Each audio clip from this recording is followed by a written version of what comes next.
Teman-teman yang dirahmati Allah Subhanahu wa taala, di ayat kedua surat Al-Ankabut Allah menyampaikan sebuah sindiran. Allah nyindir dengan bahasa, emangnya manusia fikir Allah akan biarin aja mereka mengatakan kami telah beriman, sementara mereka tidak diuji. Ini Allah lagi menyindir orang-orang yang selama ini berputus asa setelah beriman, berputus asa setelah berhijrah, berputus asa dan mengeluh setelah bertaubat. Allah lagi nyindir mereka nih. Seolah-olah Allah bilang, kenapa setelah kalian beriman malah kalian masih berkeluh kesah? Kenapa kalian setelah bertaubat malah menjadi ragu kepada Allah? Kenapa kalian setelah berhijrah malah jadi labil? Bukankah harusnya setelah kalian menyatakan kami taubat, kami hijrah, kami beriman, harusnya iman kalian makin mantap? Dan bukti bahwa iman kalian mantap apa? Bahwa ketika kalian diuji, kalian sama sekali tidak goyah. Jadi Allah Subhanahu wa taala seolah-olah mengatakan bahwa ujian adalah tabiat iman. Bahwa ujian adalah tabiat iman. Bisa diuji dengan ujian yang kita tidak suka, bisa juga diuji sebaliknya dengan ujian yang kita suka.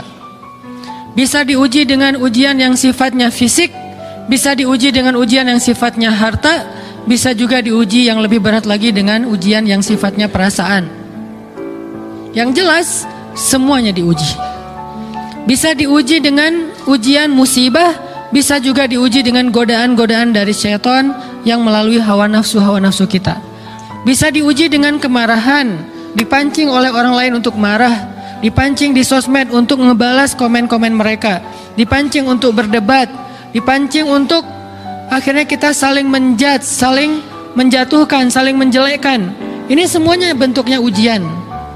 Makanya Allah Subhanahu wa taala mengatakan di pembukaan surat Al-Ankabut, kalau ujian itu adalah tabiat iman. Ujian dan keimanan itu nggak bisa dipisahkan. Apa hubungan antara iman dengan sabar?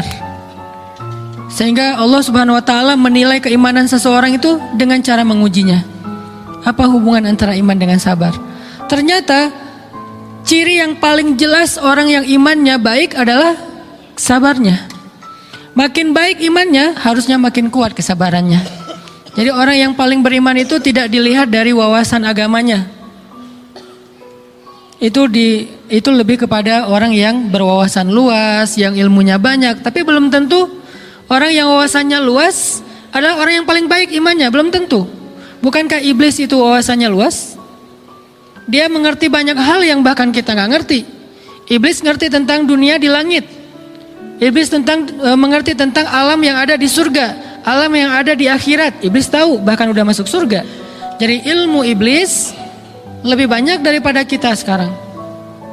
Tapi kenapa iblis malah tidak sebanding antara ilmunya, wawasannya dengan ketakwaan dan kesolehannya?